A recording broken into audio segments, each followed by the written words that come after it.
Greetings and thank you for joining us for the Introduction to Netflix Post virtual event. My name is Adam Scott and I'm a member of the Post team and I'm based in Singapore. By way of this virtual event, our hope and aim is to demystify Netflix Post and to share our best practices while supporting the creative vision of our projects and filmmakers. We're excited to bring this event to you, and before we start, I wanted to add a reminder that this session is being recorded. I also wanted to share some basic housekeeping notes before we get going, in the event that you've not used Zoom before. As we have a number of participants attending today, all mics and video have been disabled for the session. The chat window has also been disabled during the event, although our technical experts may be sharing important information with you, and those messages will be highlighted similar to a notification.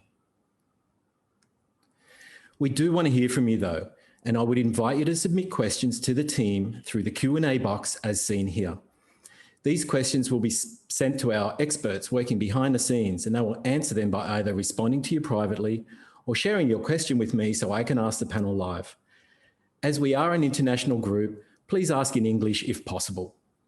Of course, you are welcome to ask your questions anonymously. All you will need to do is check the box circled here before you hit send. We will make every effort to answer your questions. So today's agenda.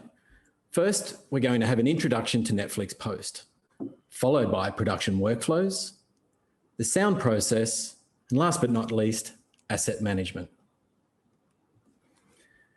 To open this event though, we are very honoured to have Pak Hilmar Farid, Director General of Culture, Ministry of Education and Culture, from the Ministry of Education and Culture in Indonesia with us here.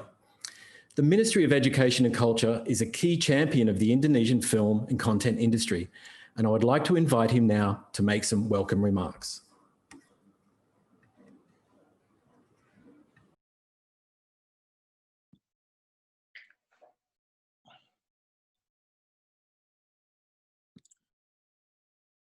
Baik, terima kasih. Terima kasih juga Adam. So I'm going to present my opening remarks in bahasa Indonesia. Pertama-tama, terima kasih dan selamat pagi untuk teman-teman yang sudah bergabung di dalam acara ini. Dan saya akan singkat saja. Acara ini adalah kelanjutannya, tindak lanjut kerjasama antara Netflix dengan Kemendikbud. Seperti kita tahu beberapa bulan lalu ada kesepakatan dari dua lembaga ini untuk bekerja sama mengembangkan ekosistem perfilman di Indonesia.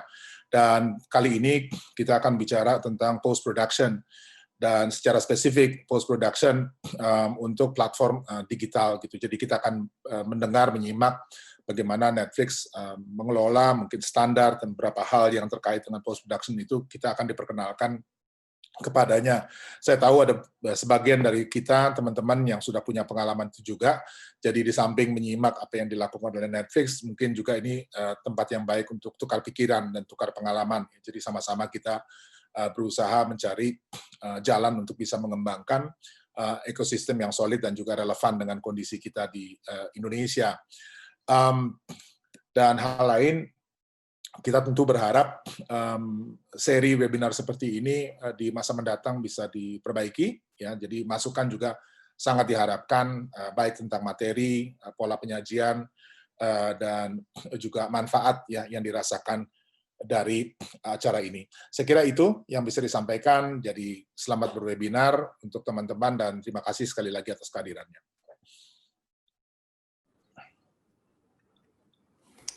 Okay, thank you very much, sir. Much appreciated you attending today. I'd also like to introduce you to today's Dream Team panelist. And this is just a selection of some of the stunning colleagues I get to work with every day here at Netflix, and you're going to hear from them all very, very soon.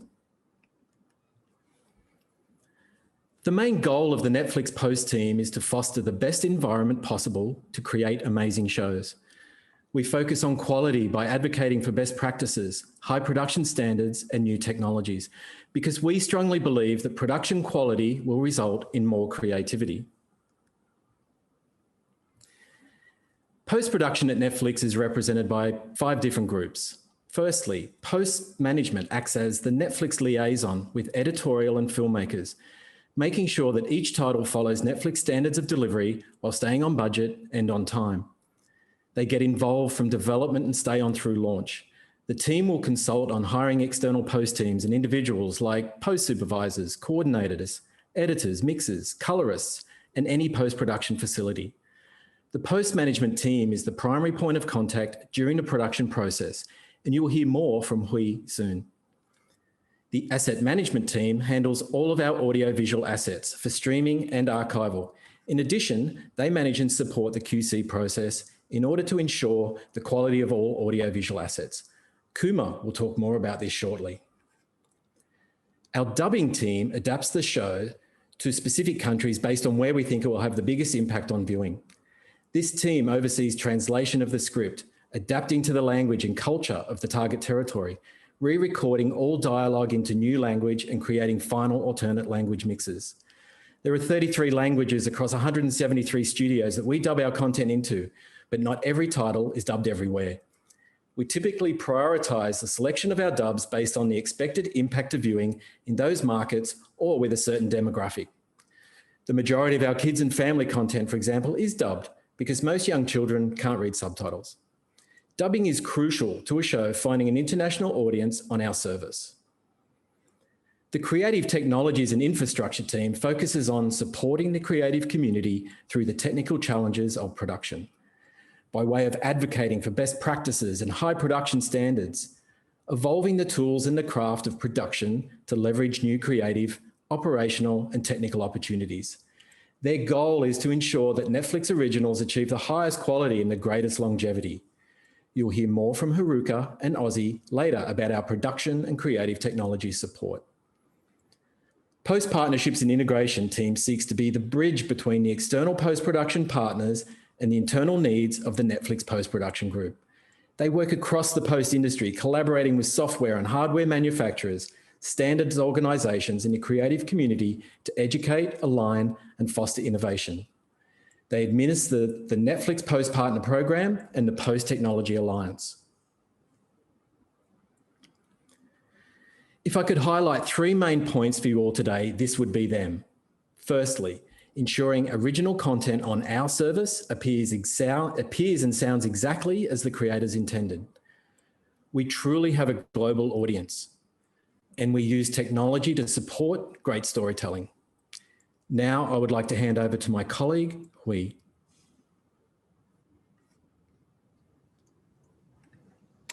All right, thank you, Adam. Hello, everyone. My name is Hui.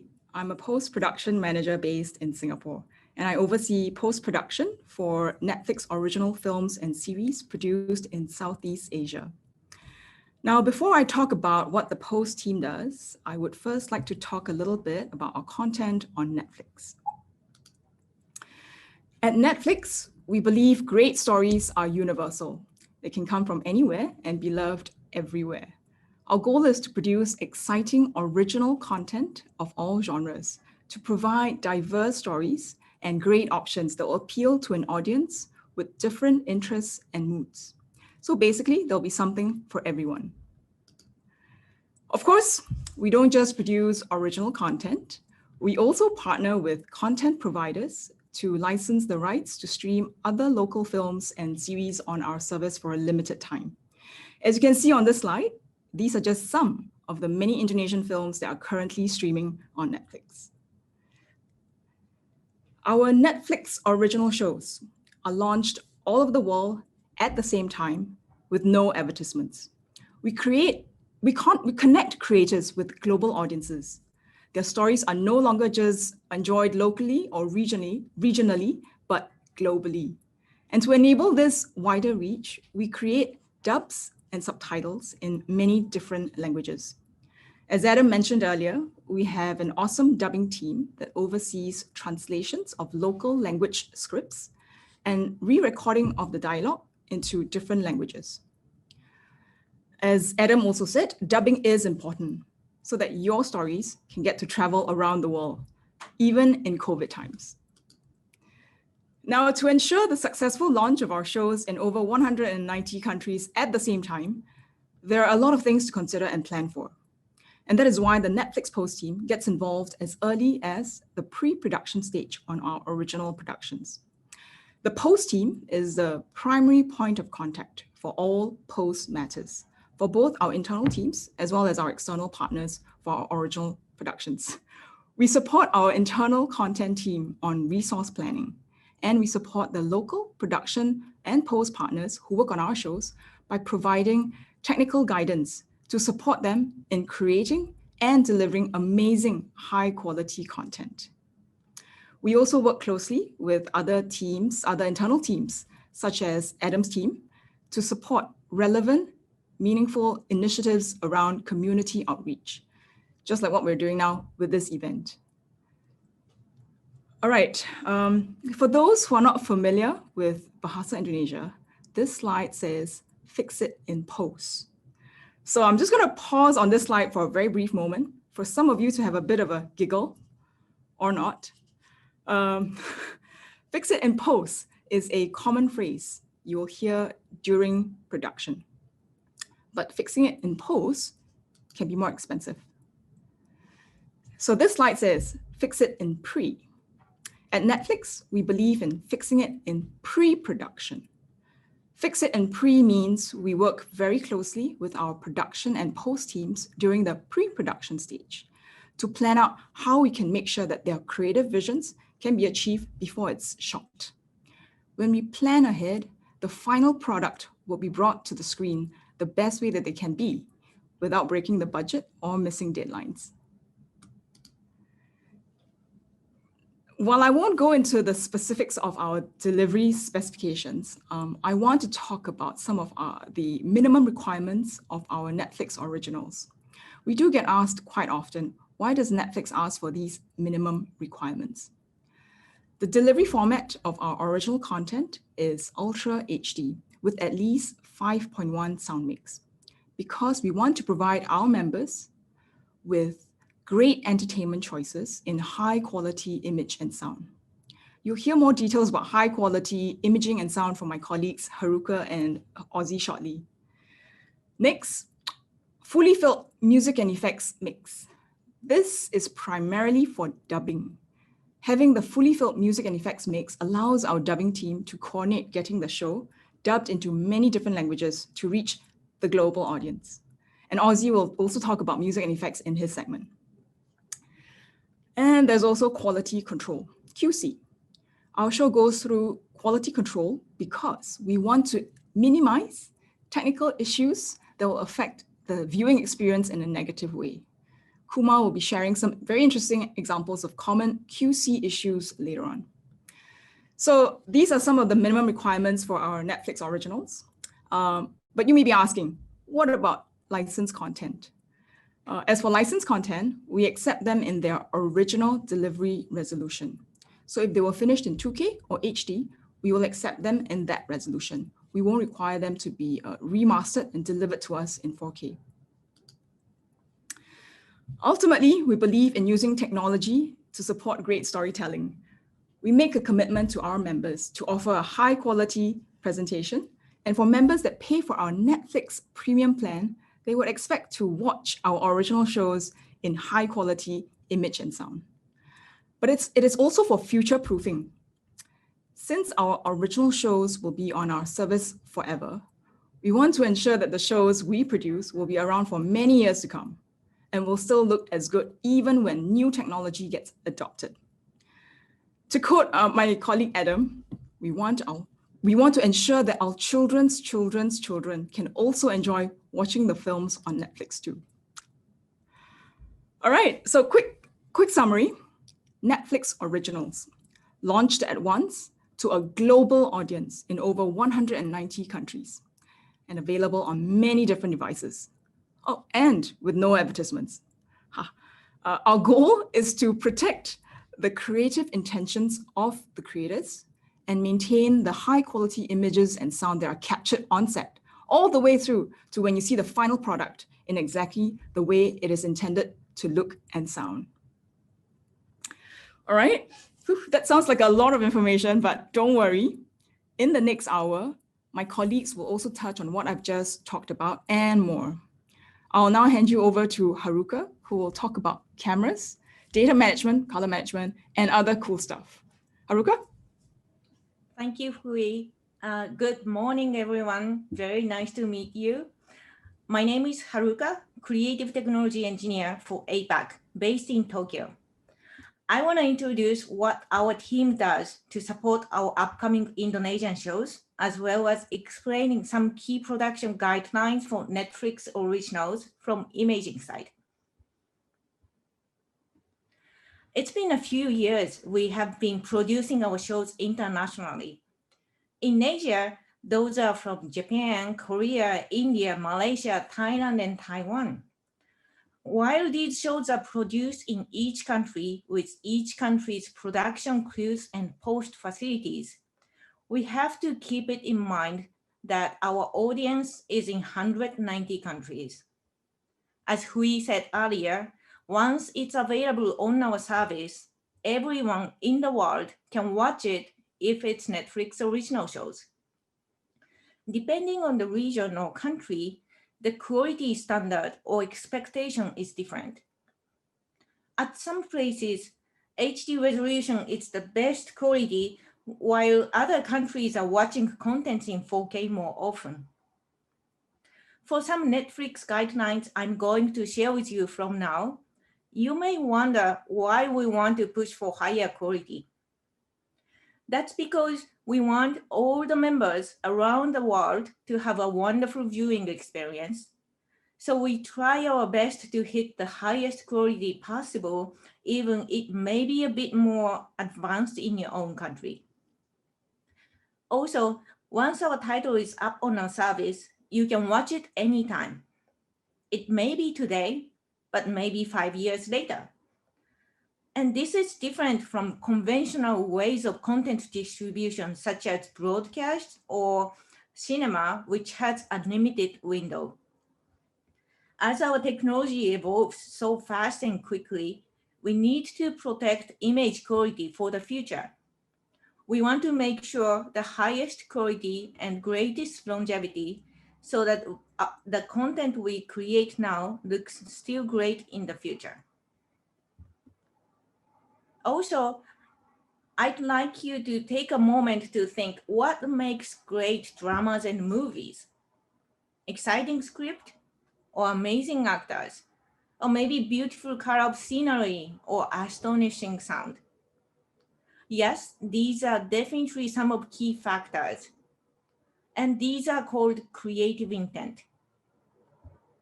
But then, while we have all of these wonderful factors for our show, what if the image has lots of video compression noise because of your selection for recording format, or VFX shots don't look great in finishing because they had a wrong display setting, or maybe the whole scene's data is lost by accident and you can't finish the project?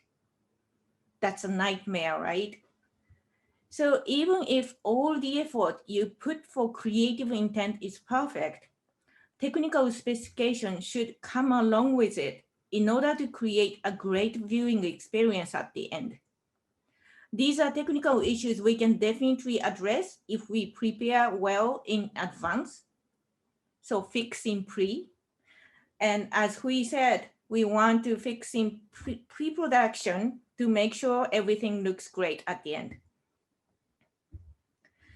And that's where our team can help you. We support the show's creativity with technologies.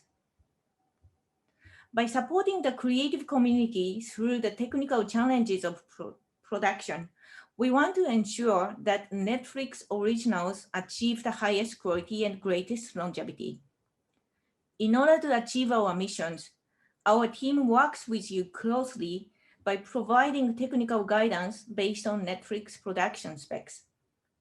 I know our guidelines are sometimes different from typical production workflow in your country, so we are here to help you to make your life easier.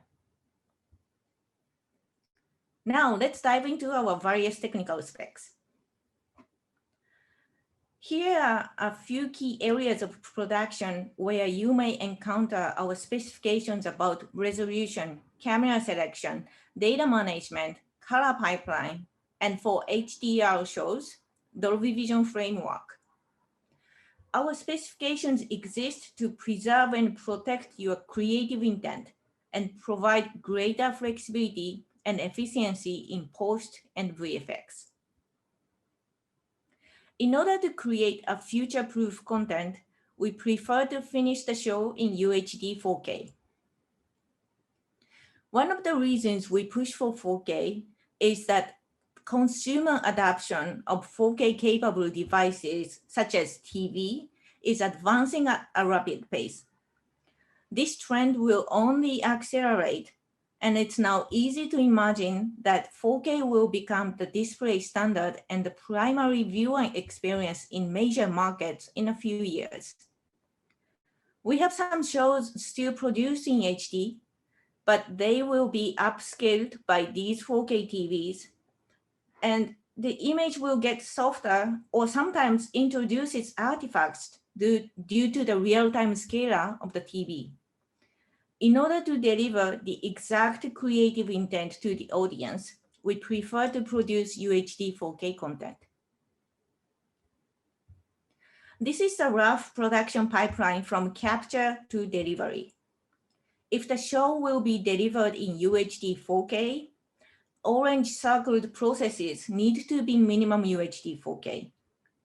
The footage needs to be captured by a camera at UHD or higher and keep at least the UHD resolution throughout the entire production pipeline, such as VFX, color grading, and finishing.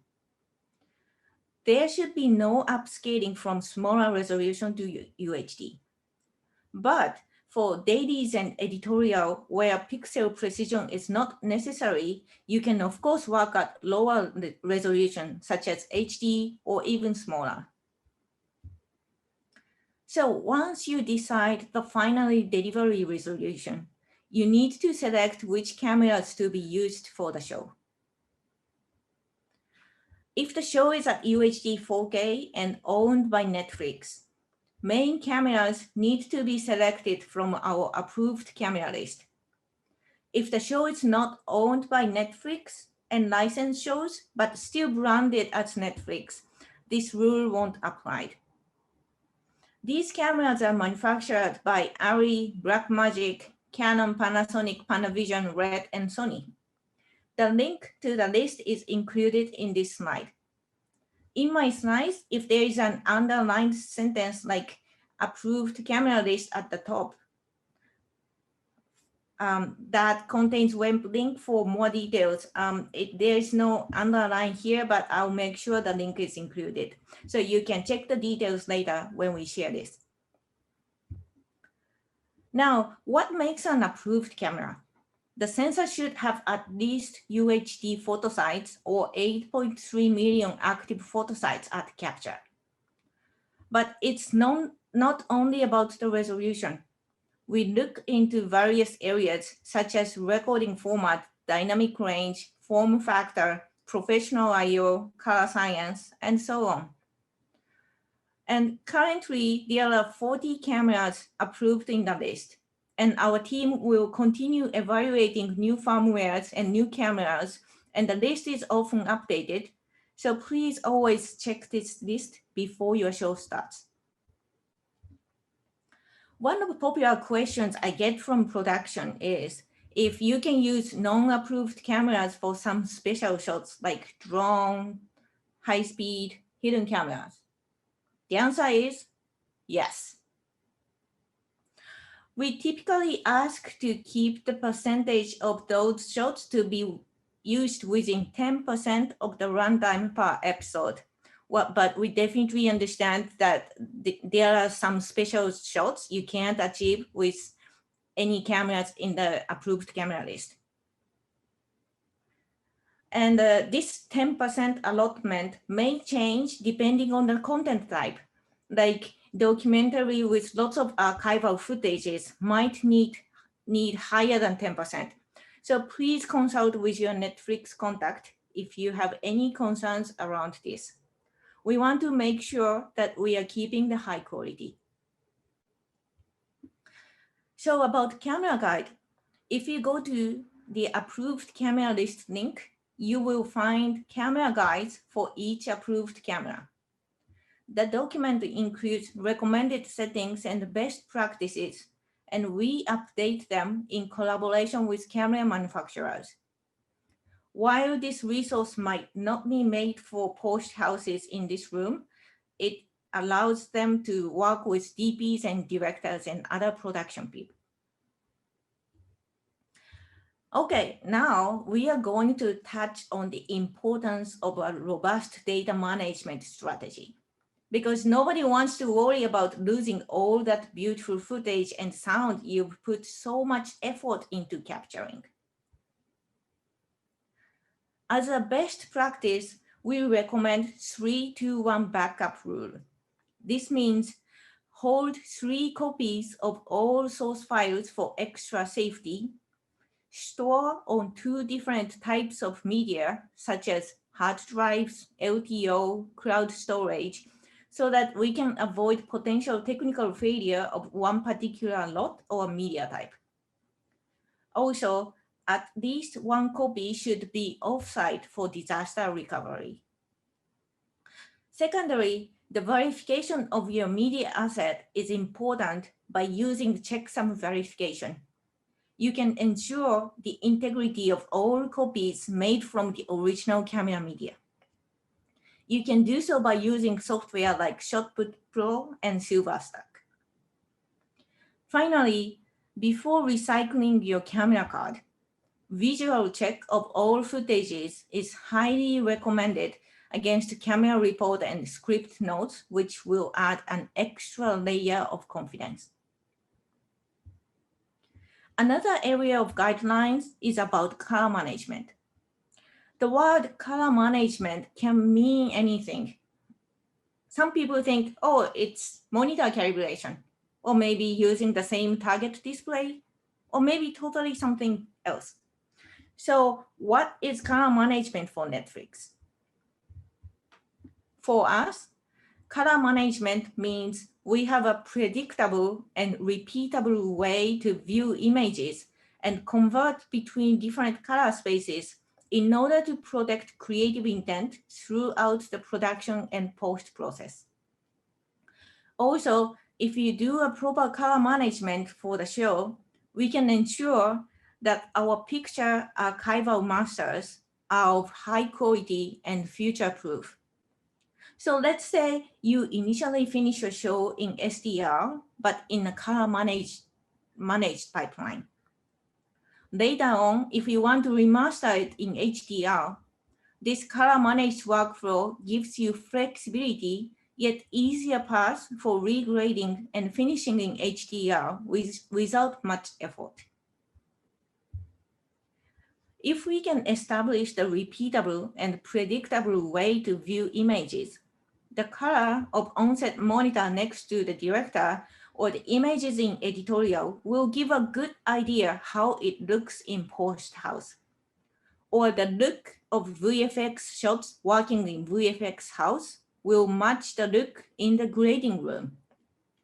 If we plan well, it actually saves time and money spent on solving color issues in post.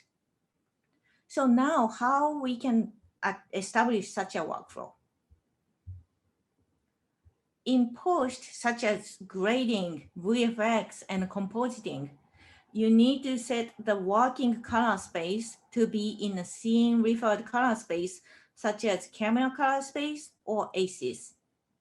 When I say camera color spaces, they are like Red's wide gamut and log 3G10, or Sony's S gamut and S log, or Arris wide gamut and log C.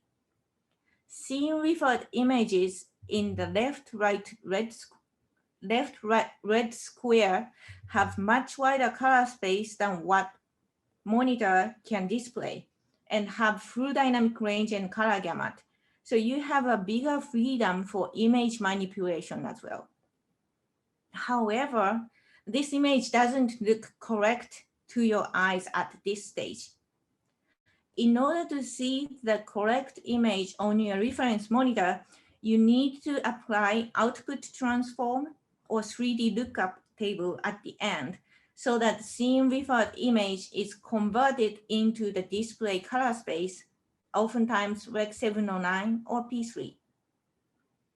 In this way, once project is finished, you can archive images in this scene referred space, as well as the output transform, so that you can easily recreate the final delivery image at Rec 709 or P3. And if any new display technology is available in the future, these archival assets can be easily converted into future display technology without losing creative intent. Let's look at the actual examples.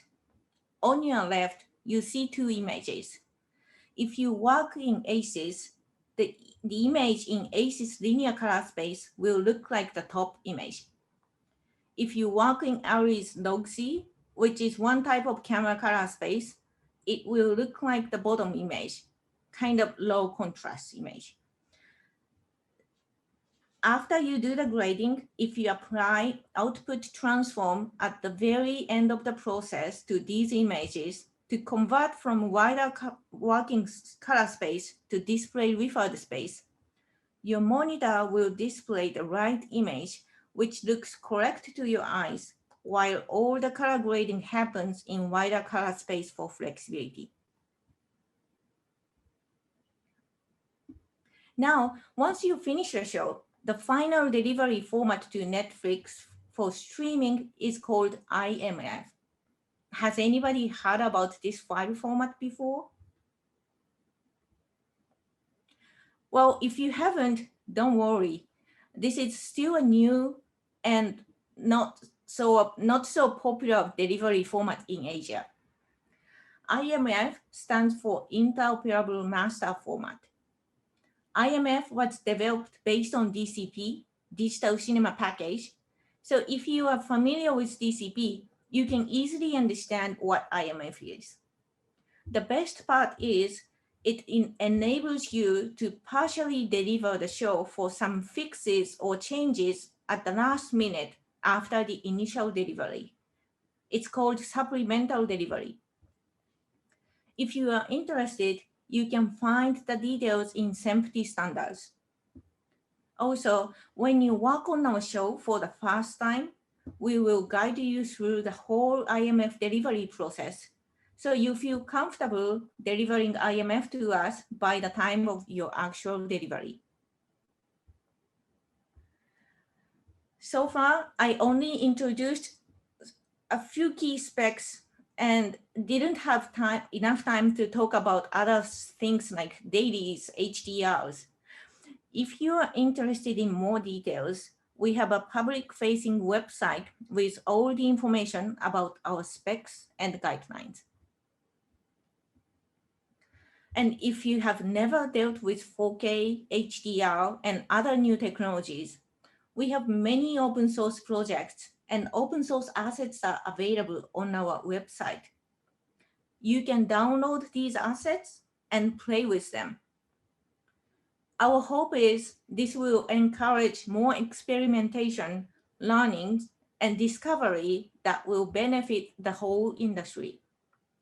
Many of these titles are also streaming on Netflix and are best enjoyed with any HDR configured device with your premium subscription. Our open source content is available under the Attribution Non-Commercial Non-Derivatives 4.0 International License. I hope our specs are not so intimidating. Once again, we aim higher quality that may bring some changes compared to your typical production.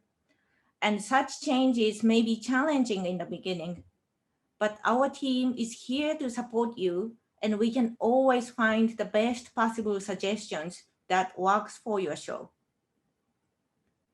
Lastly, I'd like to introduce our APAC team. From left, Johnny and Mandar are based in Mumbai, and Kevin is based in Seoul, who will join our Q&A session later on. And I'm in Tokyo, and we are growing the team now. We work together to support the whole APAC, so you may see us joining one of your workflow calls in the future. if you have any show related technical questions, you can always reach out to us. So that's all for imaging side. Thank you very much. And I will pass over to Ozzy for sound. Thank you, Haruka. Hello, everyone. My name is Ozzy Sutherland. I'm here in Los Angeles. It's nice and late at night right now, but I wish I was there in Indonesia with everyone, but I'm here during these times. So I'm going to talk to you about the sound process at Netflix and what we do here from the CTI standpoint. I'm on the same team as Haruka. We both work for Creative Technologies, and I primarily deal with sound every day. So what is it I'm going to talk about in my time here? So the main things I'm going to talk about is higher quality audio, what that means to Netflix. Dialogue gated measurement. This is something I think not many people are hip to, but we are very hip to that over here, and it's something that all of our creatives have really embraced. Near field 5.1 mixing. I'm going to do a brief demo here and show you a couple little plugins and things like that, and some meter plugins. I'm going to talk about music and effects and how important that is for localization. And I'm going to touch on Dolby Atmos towards the end. So I put the alphabet up on the wall, and this is a shot from one of our popular shows here at Netflix. It's called Stranger Things. And, I put the alphabet up because I feel like as sound people, and I hope some of you are out there hearing me, we have to always decipher the code and get it all correct and make it all come together smoothly on all of our shows and films. And it always seems like it's a code base that we're trying to fix, and the alphabet can be kind of crazy at times, but we're really good at what we do. So when we talk about higher quality audio at Netflix, what exactly does that mean to us here at Netflix? That means we want it to be captured on the day by the highly qualified mixers and boom operators following the best practices out there in the world. We'd prefer if anything was mixed in a Netflix size stage. And what exactly does that mean? In the best scenario, that would mean a 9 meter by 12 meter by 4 meter room. We would like to see everyone, as Hui and Haruka all touched upon, fix it in pre. We would like to see people mix and pre-mix more in sound editorial. So the thing about this that's really important is that if you pre-mix and spend more time in sound editorial as a sound designer, music editor, or whoever, and you're getting the sound developed with your sound team, when it comes time for the mixer to get it, they have more time to craft the entire soundscape and do those things that they want to do and do that extra effort that they want to put into it and make it sound super dynamic. We also have a minimum 5.1 and stereo delivery on all titles at Netflix. We do, whenever possible, like to have immersive audio as the top level master, and then from that trim all the other passes inside of that. And then I hope all the sound people out there listening on this right now will understand this joke. It's an internal joke even with my team here at Netflix. The sound guy the audio is 51% of the experience, and that's according to sound because we always have to fix it in post, but we'll fix it in pre too and still be 51%. It's a joke. I hope you all get it. I hope you're laughing. So why do we do this? I think is a good question. Because we're worldwide. Netflix is worldwide. As we mentioned, 190 different countries. We're launching worldwide. So our main focus is to optimize the audio experience for every single viewer. And we don't want anyone viewing Netflix content to have a bad experience anywhere in the world. And we want them to enjoy it in their local territory perfectly. We want to have the audio captured properly on set, because once it's captured properly on set, it leads to a better editorial and post process to get things right. So it's not a bunch of fixes later on that have to happen. But there is some circumstances on set that you can't get away from. If there's police sirens or a helicopter or something too loud in an environment, we understand that you still have to fix that in post. But we want you to spend more time editing and mixing as much as possible. So the more time you spend to craft the mix for that sonic continuity, that will essentially make the whole entire thing much better. And we definitely embrace all your feedback here at Netflix. That's part of what our team does, and what everyone at Netflix is all about, is we want your post facilities feedback as much as possible. And we love to hear from you, and we love to communicate and talk with you. So the door is always wide open for everyone to talk to us. So this slide here is about bringing studio quality sound to Netflix. And about a year ago, we launched on the service higher quality audio. And this was based, and this article's there, and you can click on this and read this in your own time and check it out. But it's a blog about the whole process that went into getting higher quality audio on Netflix. So basically, when we stream 5.1 content, we stream it from 192 kilobits to up to 640. At 640, we've figured out that it's perceptually transparent or lossless to the human ear. And that's an amazing achievement for what we do. And so based upon that, depending on your device, if you have an Apple TV or your television at home, it calculates and figures it out and streams it at the highest quality possible. So for sound enthusiasts or sound people, when you mix a film or a title on Netflix, you can assure yourself that what you did for your print master is what we're going to try and give as the highest quality possible to all the viewers at home. And the same goes for our Dolby Atmos content too. We stream from 448 to 768, which is the highest available for Dolby Atmos stream right now. And that's to our premium subscription plan. So what I'm going to talk about here is the dialogue problem and what that means to Netflix. So the number one customer complaint is, I can't hear the dialogue.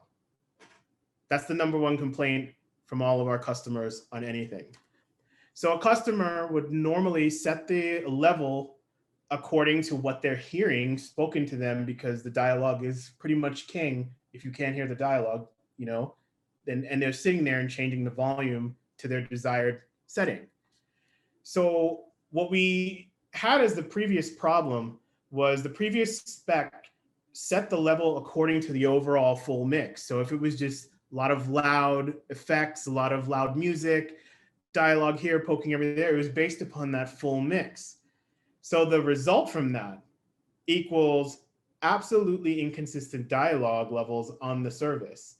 And that's inconsistent for episodes within a series, and it's inconsistent from title to title and film to film. So that's not good.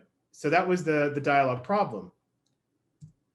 So as you can see here, this is a graph basically just showing you full program loudness varying between, even within a series. So you see on the top level here, it's episode 5 loudness, which is measured at -30.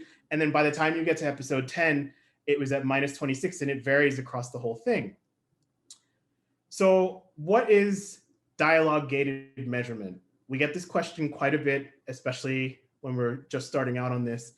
And the solution is it's dialogue intelligence, right? That's what it is. So like I said before, the viewer is typically adjusting their television volume controls to get audibility and the intelligibility of the dialogue so they can hear what's going on. So as a content creator or the mixers or whoever you are out there in the sound world, you typically set the dialogue at a fixed level, and then you mix the other content around it. So what dialogue gated measurement means is that it's measuring loudness only on the segments of program that contain dialogue. So if it's just a scene with just music, it's not really measuring there. But if that scene with music cuts out and goes right into a scene where somebody else is talking and they're getting into a little conversation and then cuts back to some music and effects to a drive scene or something cool like that, or whatever it is, that's how it's doing the measurement. So what this allows to happen is to have consistent dialogue levels across the entire service. And then this makes it much easier for the sound crews, because your room reference level is set the same for every single title or every single episode that you're working on or every single film. And there's no post-mix correction for loudness correction needed, meaning you don't have to go take some plugin and normalize it or change the levels or do all these extra settings, which Kuma will also touch upon some of the QC aspects of what we do here at Netflix. And what this dialogue gated measurement allows for us to do too, which is part of what our team's efforts are, is that we're working on getting global standardization for the EBU and ITU standards for this measurement. And Scott Kramer, who I work with, is hard at work at this all the time with all these different standard boards.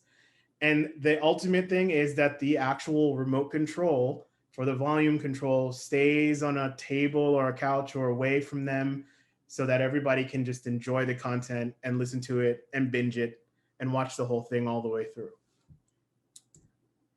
So these are some meters that support dialogue gated measurement, and some of these are based for DAWs like, Pro Tools, Nuendo, Resolve. Any of those DAWs out there can use all these different DAW-based plugins like NewGen, Isotope, Signum, Butte, Waves.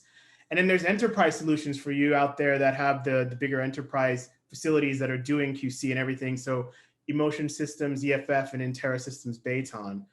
So in this next slide, here's a picture of NewGen Visual M and kind of what it looks like. Here's Isotope Insight, Waves, which I know many people know about Waves plugins.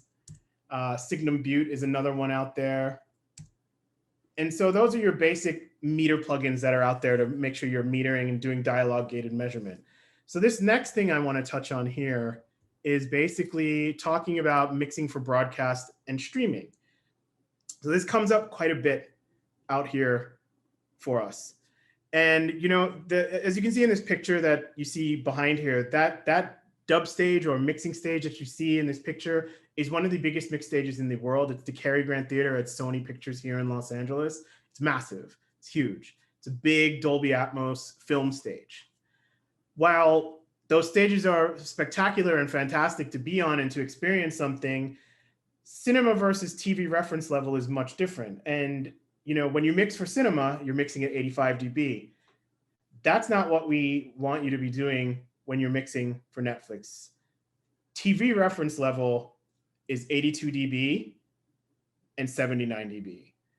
79 dB is pretty much perfect standard, 82 dB if you need that little extra headroom so you can mix that way. But that's where we would like to see your reference level set to when you're mixing for television. And remember, you're mixing for television, even with the film that you're mixing, even with the episodic you're mixing, with anything you're mixing, it's for television at the end of the day. So you have to make sure you're checking your versions. Even if you did a 5.1 master version, you still have to check the stereo version and ensure the quality on that, because at the end of the day too, they will be consuming that not only at home on their television, but also on their mobile device and anywhere they go. So they can pick up, watch on their mobile, end up at home, watch it there on their television, go back out, be on a train or commuting to work, listening to it again on their mobile device in headphones. So we want the quality to be perfect. So with that said, a perfect environment to mix in would be a calibrated room to 82 dB or 79 dB. 85 dB, we're not mixing for movie theaters here at Netflix. So your peaks also may not exceed -2 or +2, basically, dBFS, which is very important. And loudness metering, the average level, for EBU and most of the other networks and others out there is 23. At Netflix, we do -27 dialogue gated measurement. The other piece of this is the loudness range for dynamic range, which is very important here. 4 is not dynamic at all when you're doing loudness range and looking at the loudness range. 20 is very dynamic and actually really good. So you have a very dynamic mix and you can hear dialogue intelligibility and everything great there when you're looking at those meters. And then 23 would be cinema, which is not really what we're trying to do here at Netflix and not what we're focused on achieving. We're focused on 79 and 82 dB television because that's the audience that we're getting to. So this slide here is about our sound specifications, and like Haruka touched upon, Protocol before in her slide, you guys will all get this and you will be able to click on these links here and it will take you to as you see below there, help.prodigal.com for post-production technical specs. And we have the Netflix sound mix specifications and best practices, which is what our team helps to procure and write and get up there. And within that, we have core specifications, X-curve guidance, matching camera and editorial frame rates, which is very important from the set to when you get into post. LRA loudness unit ranges for 18. And then mixing if you're doing Dolby Atmos mixing, 916 environment is optimal, but a 7.14 is minimum if you're doing that.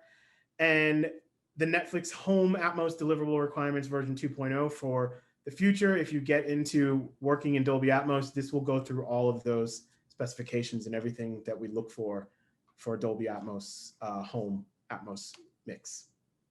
So now I'm going to switch off camera for a second and switch over. I'll be right back.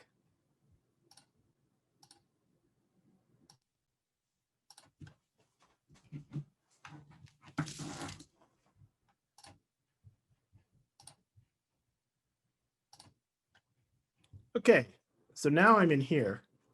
I'm inside of a pretty common DAW that a lot of people use, Pro Tools.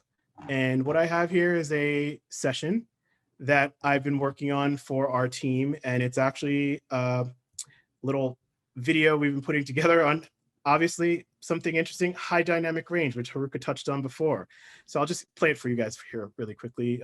Mind you, this is not higher quality audio streaming from Netflix. This is on Zoom. HDR, high dynamic range. An innovation in imaging technology that expands the possibilities for artistic expression and the preservation of creative intent. An artist's palette has always been defined by the medium in which their work is made. 200 years ago, with the technology at hand, that palette might have been a range of inks, pigments, and paints. 50 years later, an artist could pick up a canvas. Okay, so you guys heard that hopefully pretty decently across the world here.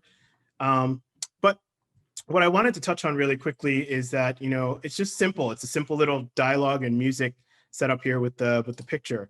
And what I wanted to show you really quick was that we had to do this during COVID times, and it's with one of our colleagues, Alex Frausta, who has a great voice. And, he had to record this at home. And we were going through the whole thing. And, when he recorded it, and I'll play it for you right here. HDR, high dynamic range.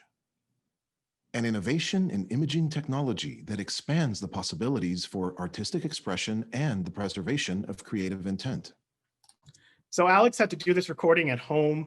He has his kids running around. He had to find a place in a garage, do all this stuff. So there's many different tools that you have in your arsenal out there in any DAW, whether you're using Pro Tools, Nuendo, Resolve, anything. There's all types of plugins and toys out there that you can use. So in this case, one of the things that I used on Alex was D-Room Pro. And what it did was it basically took out the noise of his room. HDR. And you can see and hear the difference right here. An innovation in imaging technology that expands the possibilities for artistic expression and the preservation of creative intent. So you hear it taking out the background noise of the room and all that room noise. And then, from there, I just kind of, added in a bunch of extra toys onto this. But at all times, I'm always looking at my metering. And I use the new gen VisLM meter and just try to pay attention to that, to see that I'm in range technology that expands the possibilities for artistic expression and the preservation. And the cool part about it is you always have so many different tools at your disposal inside of these different programs, but you should use them how you feel best. And it's very important to pay attention to the metering at all times. So even throughout my whole entire chain here and whatever's going on to the music and everything else, and then finally to the mix bus, I'm still looking at a master level and watching that master level, for when I have the music and everything playing together.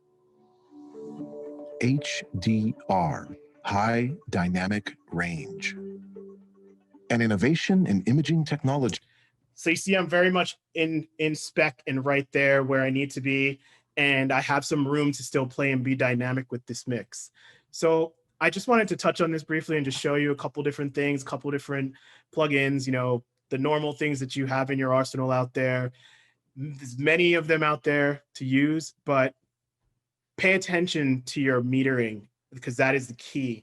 No matter what DAW you use or whatever you're using out there in the world, if you have these metering plugins and everything at your disposal and you can measure them correctly, you're one step ahead to deliver correctly and beat the QC process, which Kuma will touch on later.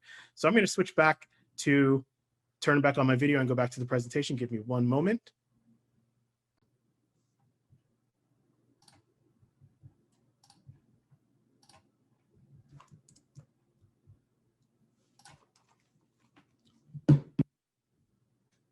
Okay, I should be back. Pretty sure everyone's seeing me again. I'm here. I have not disappeared into the ether. I am back here. And let's move forward. So we're going to talk about music and effects. You hear that a lot, and you'll hear the term M&E, M&E, M&E. That simply means music and effects. So what this means to Netflix is music and effects is very important for localization at Netflix. And so we're a global studio. We can, you know, we can dub in up to 40 languages. There's no secondary audio. Many viewers actually prefer the dub because they prefer hearing it in their local language. The main thing about this is that you want to make sure that you budget the time in editorial to help the music and effects mix. So it's very important that you set aside time to check them and make sure everything is correct before you send over the M&E, because if you don't have a proper M&E and everything laid out correctly, this can equal for a very long experience and a lot of redos and other things to happen during this process. But we're here to help. So don't worry, we have a fantastic dubbing team, and there's our CTI team and everyone else, and we're here to help with that. So this is the music and effects video. There's a link here to a music and effects video. So what music and effects normally means is you're taking the dialogue stem, you're flipping it with the music stem and effects stem, a backgrounds edit, a Foley edit. You're then going back and putting it on a mixing console, or if you're mixing in the box inside of whatever DAW you're using, whether it be Nuendo, Pro Tools, Resolve, or if you're on a physical mixing console like a Neve or a Harrison or something like that, you're putting it all through the console and then creating a final M&E and a filled effect stem. So you're probably wondering, what does all that mean and what's all this diagram? Pretty simple. We actually have a way for you to check this out because I'm sharing a video with you. You can go to this YouTube link and you'll have this. Everyone on this webinar will get a link to this, and you can go on YouTube and watch a video that Scott Kramer created to show you exactly how to do a fully filled music and effects mix for Netflix and for delivering to us to make this process much easier. So what does the future hold for Indonesia and Netflix? Or more importantly, what does the future hold for me getting on a flight to finally come to Indonesia? I wish I could. I can't leave America right now. I wish I could leave and come to Indonesia. But the future holds, you know, big things have small beginnings. And I love this because I'm a big fan of Dolby Atmos and a big proponent of Dolby Atmos here at Netflix. Scott and I absolutely love the format. And Dolby Atmos, we have a lot of different titles. And if you go on Netflix right now, and there's many titles, if you just went into your search field on Netflix and search Dolby Atmos, you'll see a lot of different titles, very popular titles too, that'll come up that are mixed in Dolby Atmos and on the service in Dolby Atmos. And this is a big thing because the future is, you know, you can do immersive audio. Immersive audio takes the whole experience for your, you know, the people who watch your film or your title to a whole nother level. So while they're immersed in all this great picture, they also get immersed in the audio, and with sound bars at home and different setups that you can have and immersive headphones and different experiences, the world is an endless field of possibilities. So big things do have small beginnings to make it happen across the entire world. And there's the Dolby Atmos production suite, which is out there. And then some DAWs have you know, the production suite. They're working on things to get it built in and stuff like that. So, but the production suite is available for anybody right now, and you can buy that production suite and have it inside of your DAW and work with Dolby Atmos right away for a very cheap price. And then please don't be afraid to reach out to us. I can't say this anymore. We are here to help you. We're here to be there for you through the entire process. Don't ever be afraid. Don't feel like you're in a fishbowl stuck in your head here and have to swim around and not reach out to us. We are here for you. We're always here to make things a better experience. And I just want to say thank you for your time and thank you for listening to me, and keep the questions coming for after. And I'm going to hand it over to Kuma for QC. Thank you so much, Ozzy.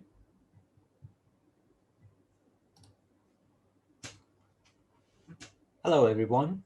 This is Taketoshi Kumada. I'm a specialist based in Tokyo. I'm in charge of quality control and archival delivery. And today, I'm going to talk about Netflix quality control. Now, thanks to Adam, Hui, Haruka-san, and Ozzy, we all know how to create better video and audio, how to prepare them.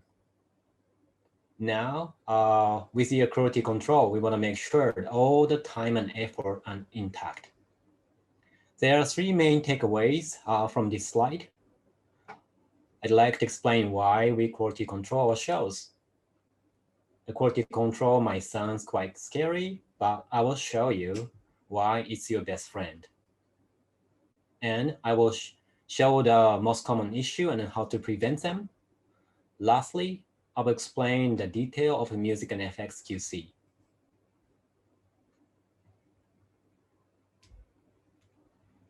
So let's start from the definition.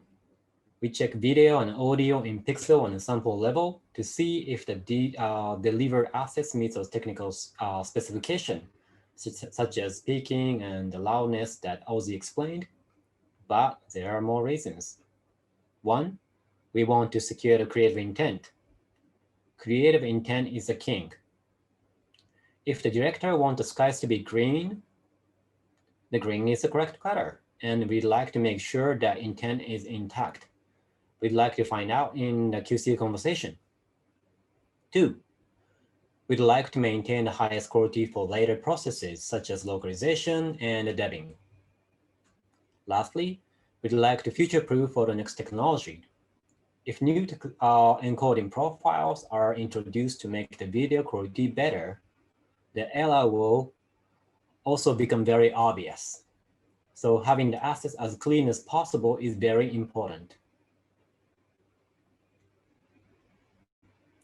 Let me reinforce what we explained in the previous slide about the impact and the way we launch our shows. Unlike conventional broadcasting, when we launch our shows, we launch in global, for much wider audiences, for much more devices. The viewer behavior are different too. Our viewer can watch content in close-up or back-to-back, or even can pause or rewind, looking at every frame if they wish to.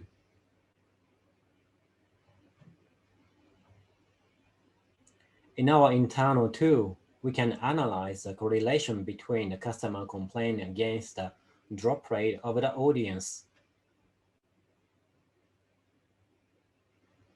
For instance, where we had a customer complaint, comments for an audio sync issue, we had a huge spike of the audience drop rate. So the audience will stop watching when they cannot watch what they want, when they want it, and how they want it. So no matter how heartwarming monologue or mind-blowing twists are waiting at the end of the show, it can end in vain if the audience do not watch until the end. QC is like having the first audience to check all the possible issue to prevent this kind of a tragedy.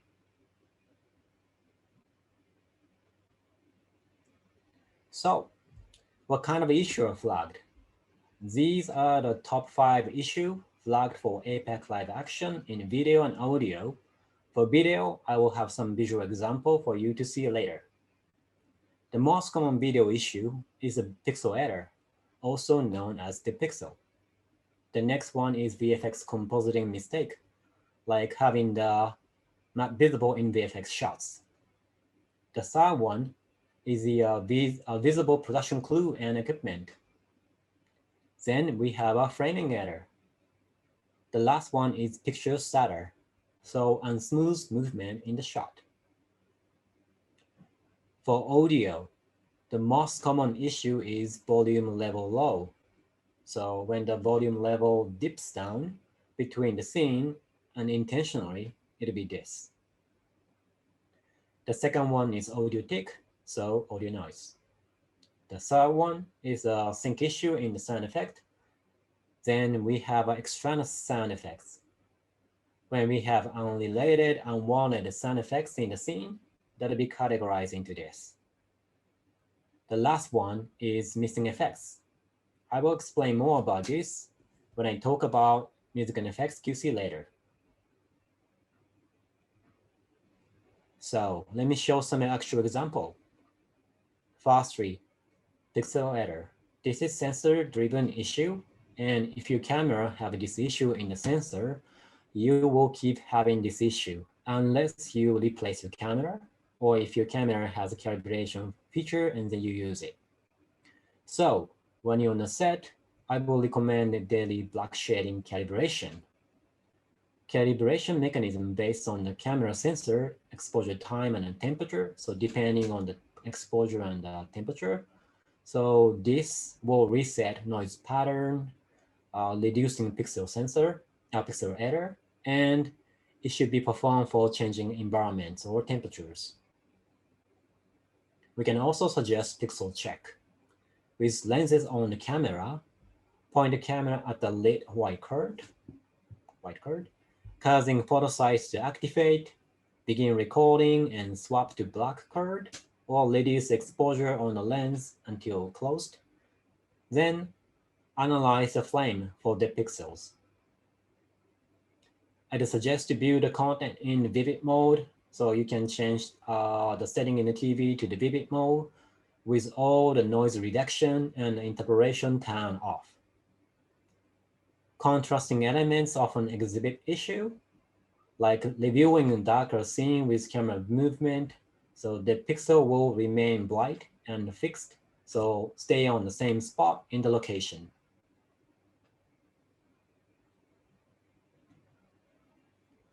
Next, production clue and equipment on the set. It's ranked at third most common issue, yet it's the most expensive one to fix. So having dedicated team to review the footage on an offset is ideal. If it's difficult, please apply vivid mode with a high contrast, saturation, or torch mode, which is bring up the brightness with a high brightness on your monitor during post-production to spot these issues.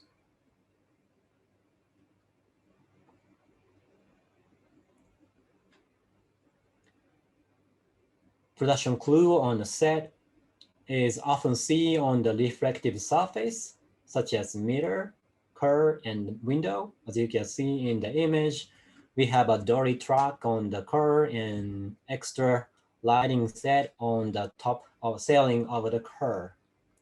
So please put extra care on the reflective surface.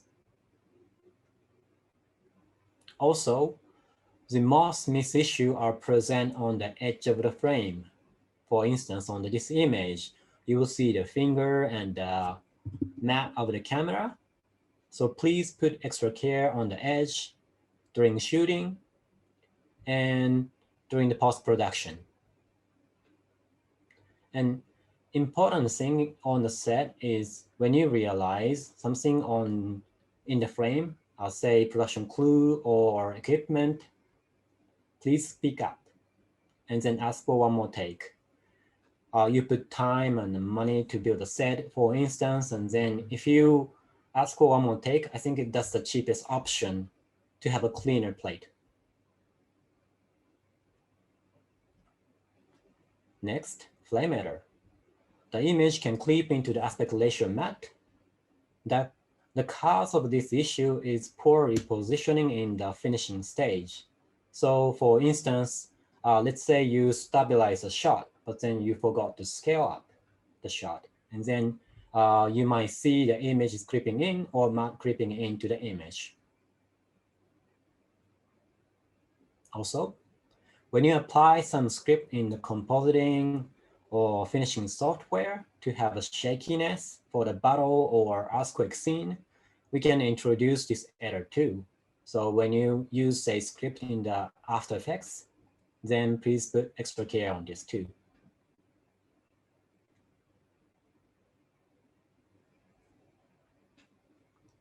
On and all, the best way to prevent this issue is set up to flame aspect ratio marker on your monitor. Again, applying vivid or torch mode can help spotting these issues.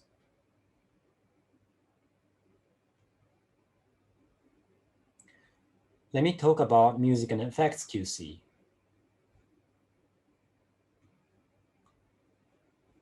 In music and effects QC, M&E QC, we will review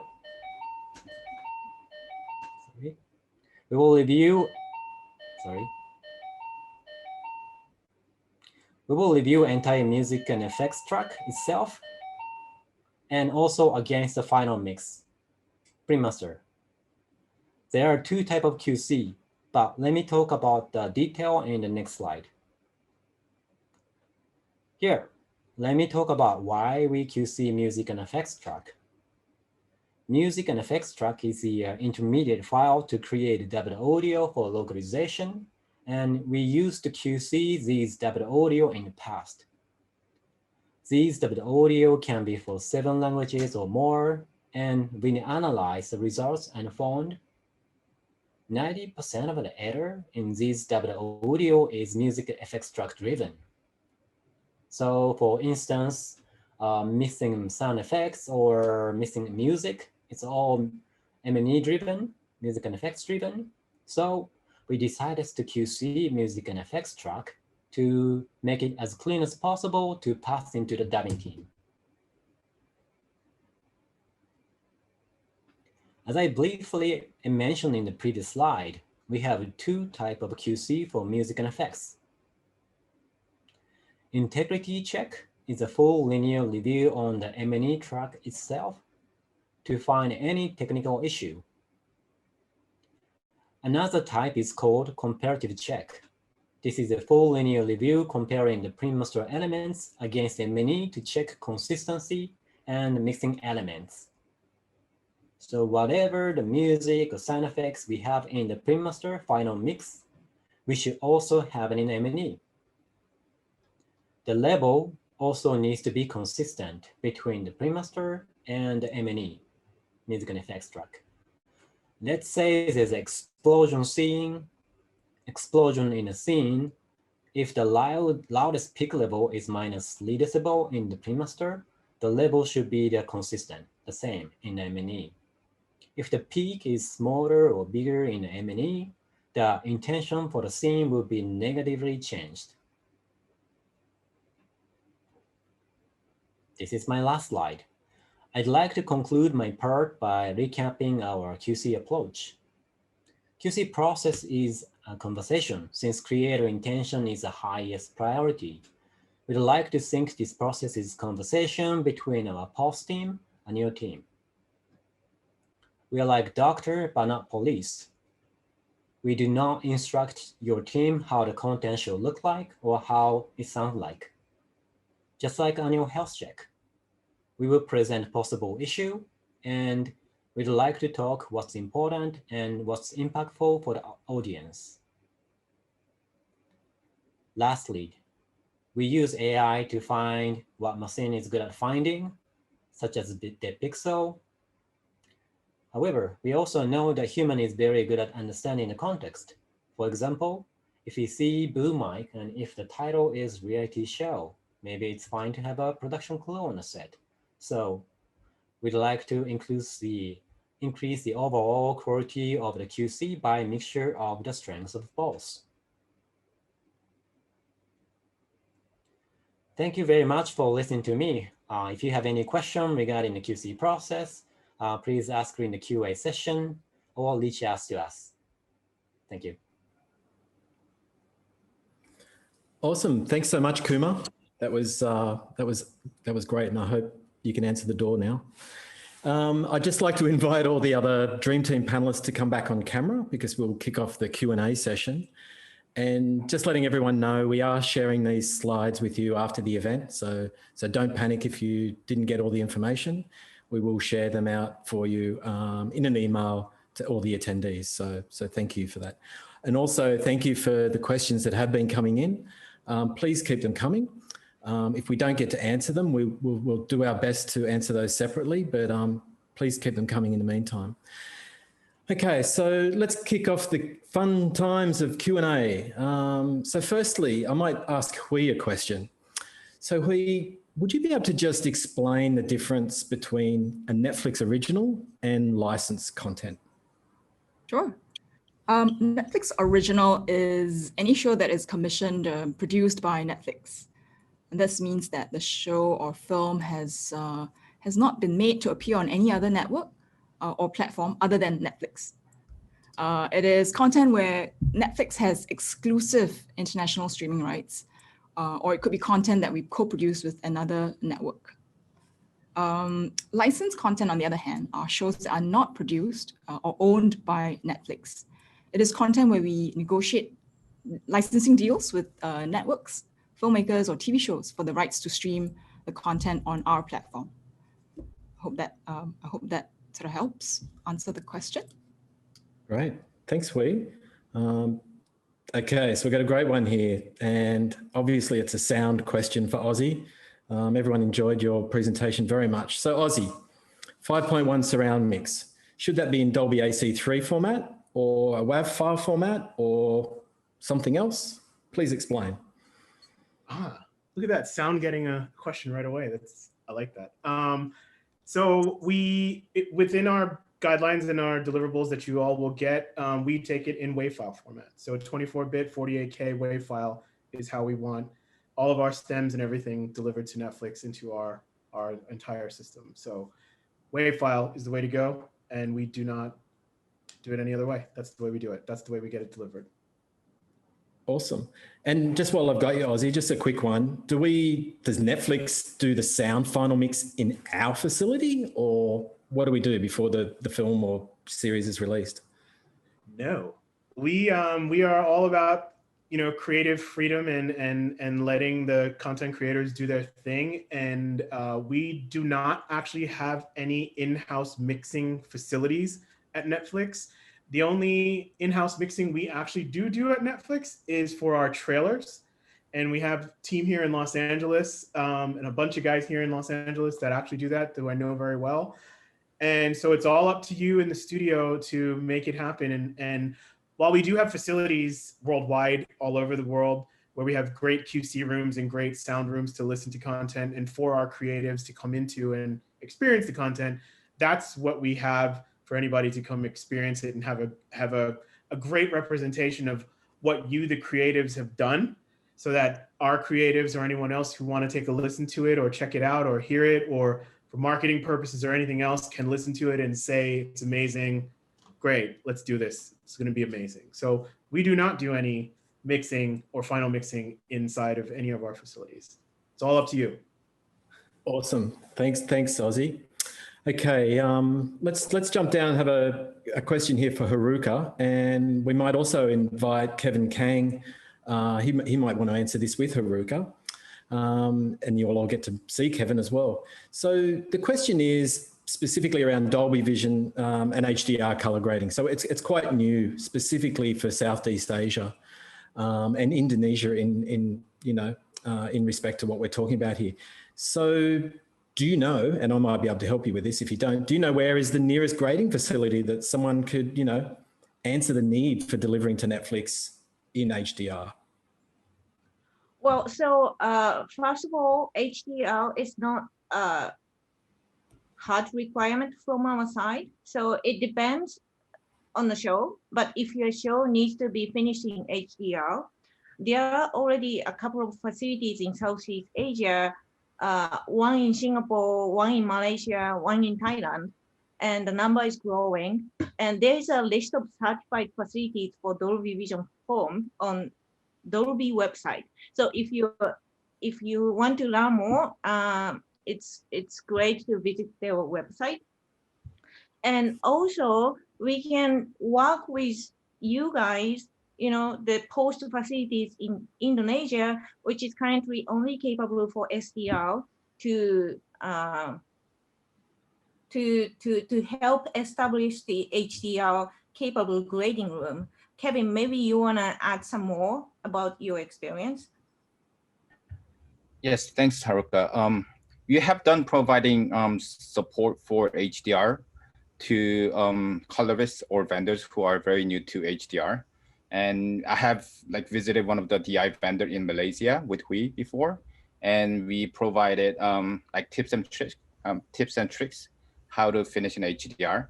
And for those colorists in Indonesia, what I can suggest right now is try to watch a lot of content in HDR. Maybe I'm sure you can watch it from our Netflix service.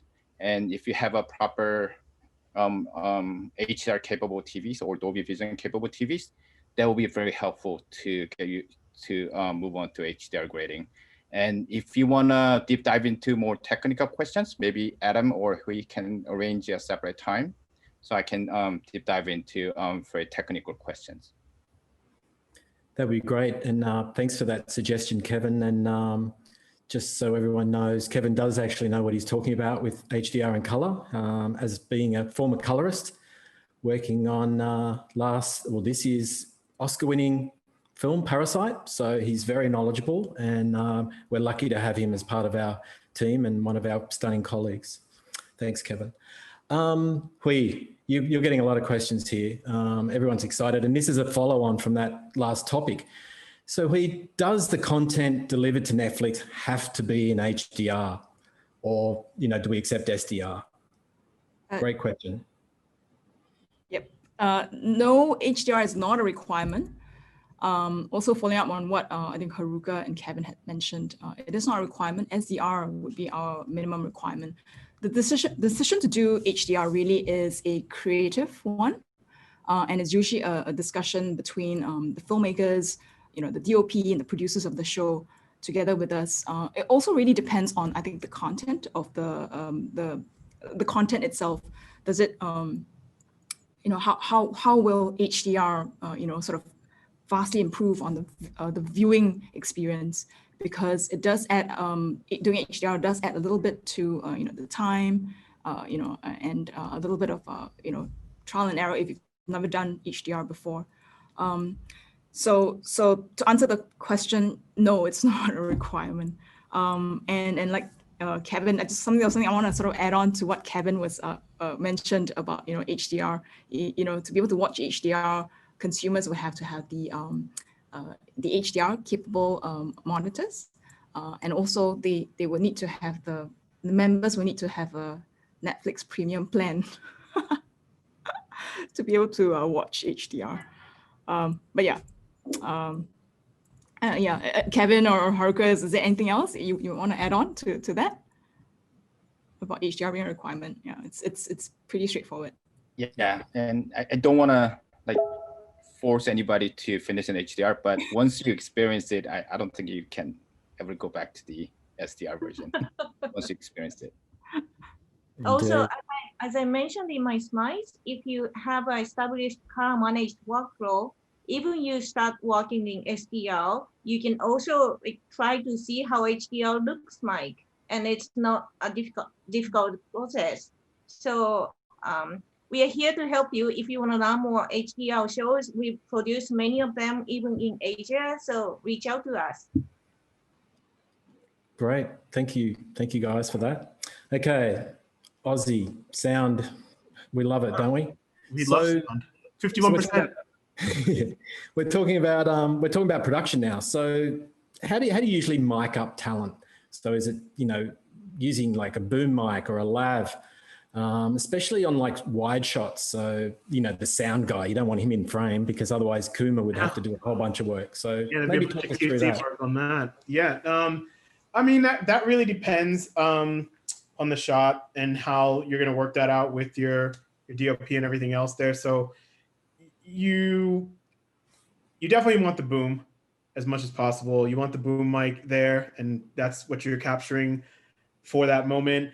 And if you have the capabilities for wireless or lobs or anything that you can be recording on some type of recorder, you definitely want to have that audio captured and be able to have that hidden within their clothing or somehow not intrusive on them, so that you get both pieces of audio. Because the more audio you capture that's higher quality, the better it is for editorial, and the better it is for them to go through takes, and the better they have a chance of saying, oh yeah, we got exactly that moment, and we don't have to sit there and go to ADR or have to do, you know, dialogue replacement.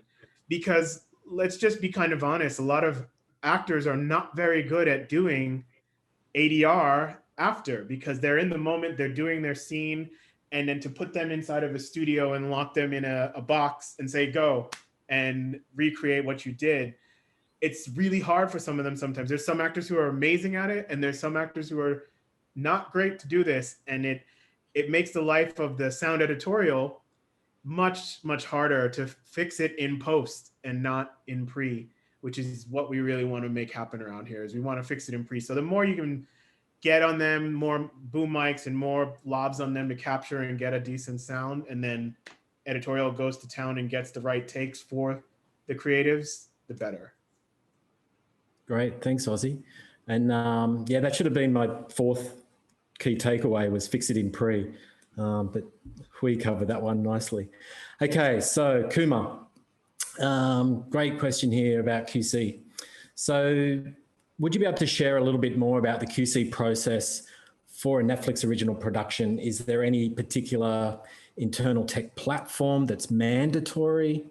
And if yes, which one? It is a very great question. Inside of Netflix, we use a web-based platform called AssetQC. So this is a player/QC report. So on the UI, we have a player, and on the right side, we have all the QC reports flagged by the QC operator. So the production side can actually check what's being flagged, and then visually can make sure what the error looks like on the player. And communication moving forward, whether the production will agree to fix those issues, or they can also claim that it is actually creative intent, and then provide us all the context by the comment. So all the communication is happening in this AssetQC. Great, excellent. Okay, I've got a question here, and by obviously reading this, I can pretty much tell it's from a producer. So I'll ask Hui this one. So Hui, how involved is Netflix in budgeting the post-production during pre-production?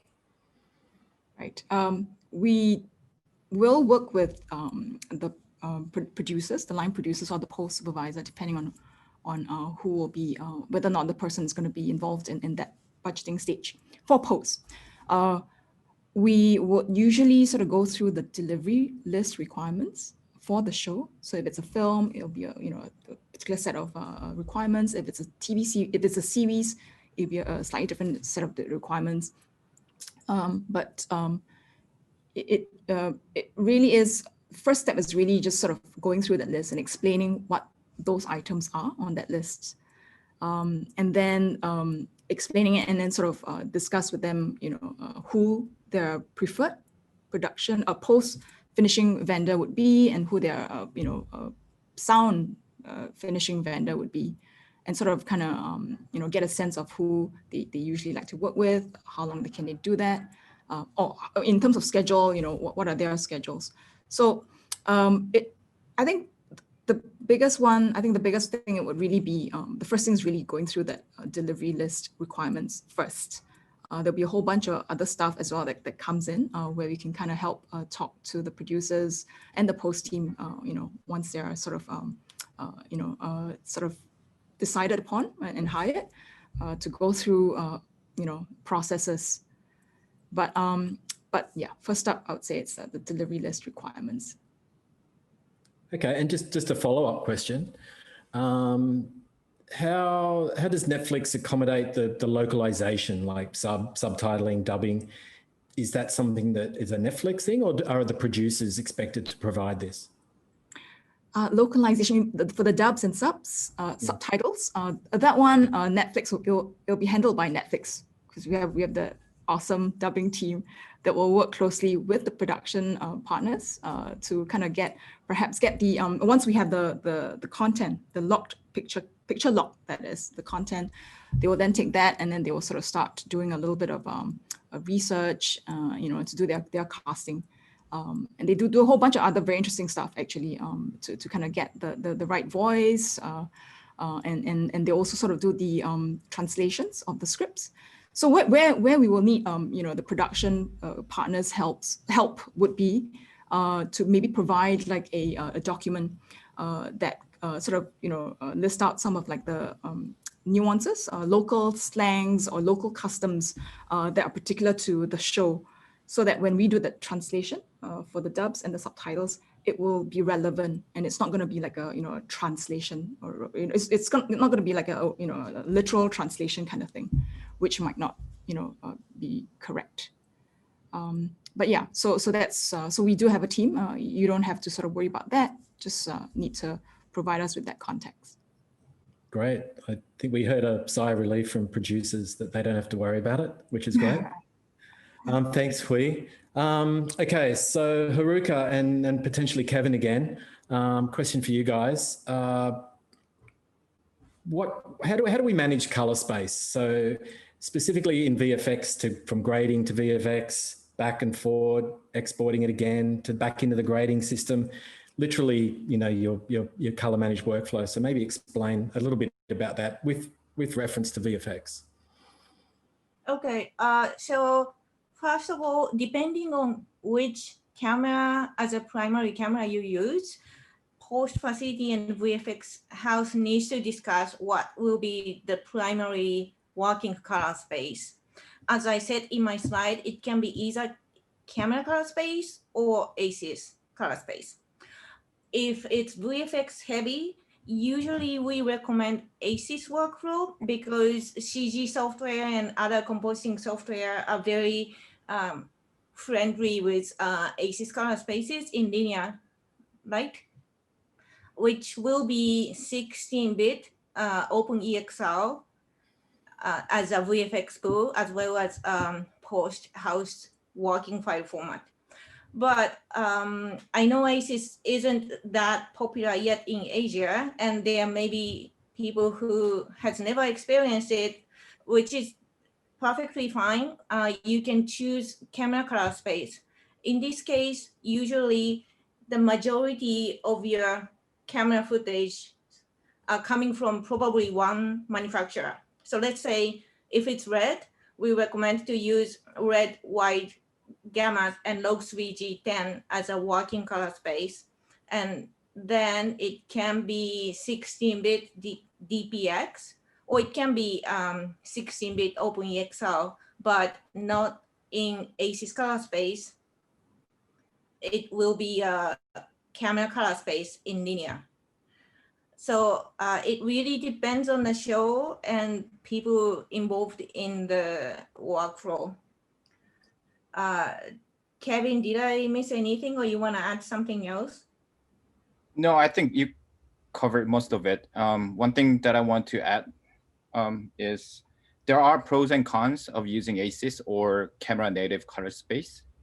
One of the pros for working in ACES is that if you work in ACES, you can use compression for camera file delivery. So if you work in 16-bit DPX for 4K resolution for the first time, it's going to be really big. So if you work in ACES, you can use compression, and it's very good compression, which doesn't really affect the fidelity of the image. So that's something you can benefit from using working in ACES. Okay, great. And maybe while I've still got you two there, and Kevin, you might be able to jump on this one. In Indonesia specifically, our DITs, rarely do the color correction on set, if at all. So for Netflix originals, do we need to have color correction on set? Even for Korea, like on-set color correction is not really common. So we don't really do color correction on set. But so it's not really a must-have like item. But if you have an experienced DIT who can do on-set color correction, that would be great. If not, that's not going to be a blocker. Great. And do you find that, just another question, that normally they'd be just providing, display LUTs and that for editorial and so forth, rather than color correction per se? Yes, yes. And one thing you need to also check with your local DIT is that if they can support CDL from onset to editorial. Sometimes some editing system doesn't support CDL from their workflow. So that's something you need to check with your local partners. Okay, great. Kumar, is there any software or hardware tool available that can help us do automated audio and video QC? Yes, I have a list of the software hardware for both video and audio. The button is pretty popular, and specifically for the DeepPixel, that I know in the past, the production use was the MTI Cortex. What it can do is it can flag all the DeepPixel, and then you can also export the log in CSV, and then you can import a log into your mastering software or hardware so that you can have a flag point that you need to look out for those DeepPixels. Great, okay. All right, I'll give everyone just a little break here. Question that came through that I can answer. And it's a great one too. It's how do I become a Netflix certified partner? And I think this is one of the top 5 questions I get asked all the time. So firstly, to work on a Netflix original title, just so it's clear, you do not need to be a certified partner or any way, shape or form in a program. The Netflix originals and our creative partners are able to work with any post-production facility. So you do not need to be certified. The only difference is with certification is we have a post-partner program for our dubbing partners that do all our audio localization, where they are certified. We go through some testing process and they become a member of our program. The same with our master QC vendors. They are also part of a Netflix certified program. We do also have a Netflix post partner program for creative post. And this is for facilities that provide, color grading services and finishing or sound mixing facilities, etc. And that is a Netflix post partner program. And anyone is open to apply for that. We have a simple survey. It's on a website that will be shared in one of our handouts. And you can go through the process of applying and being part of that. But just to be clear, you do not need to be a certified partner to work on our shows. We do like partners that are certified, but that's not a prerequisite to working on a show, and nor does it guarantee working on a show if you are certified. So hope that's clear, and thanks for asking that question. Just wanted to stick with the QC if I could, and just go back to Kumar and ask him one question, or actually 2 questions, but how long does it take to receive a QC report once I deliver my IMF or an M&E to Netflix? Good question. For IMF, once it's delivered to a portal, upload to a portal, going through the validation and then also processing, so creating an encoding for a variety of recipe and also validating the playability too. That can take up to 48 hours. Usually it's a lot shorter, but then we kind of secure as a buffer. And after that, the asset will be passed to QC partner, and the QC partner will take 48 hours to do the QC.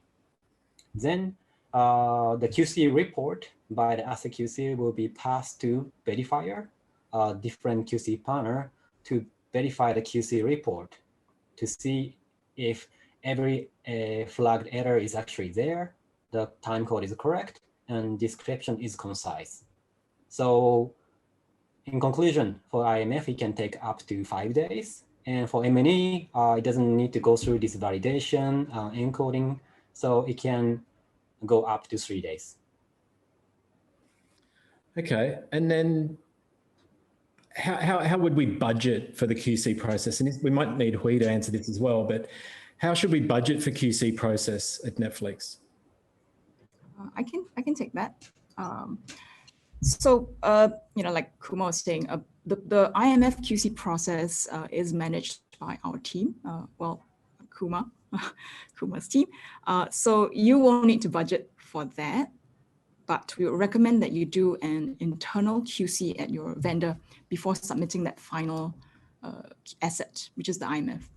And you should also allow for time and budget for this, or besides this internal QC, you should also sort of budget for possible fixes of any image or audio issues that are flagged from that, the QC results that you get. Okay, great. And Hui, just while you're there, before you mute, talking about Southeast Asia originals, how long did the previous Netflix originals take in post from, say, offline all the way to delivery? And let's use, say, Ghost Bride or Nowhere Man as an example. Different projects had different timelines. I would say it took maybe about like 8 months, between 8 months. And again, this is an average. I don't have the figures right now. With me,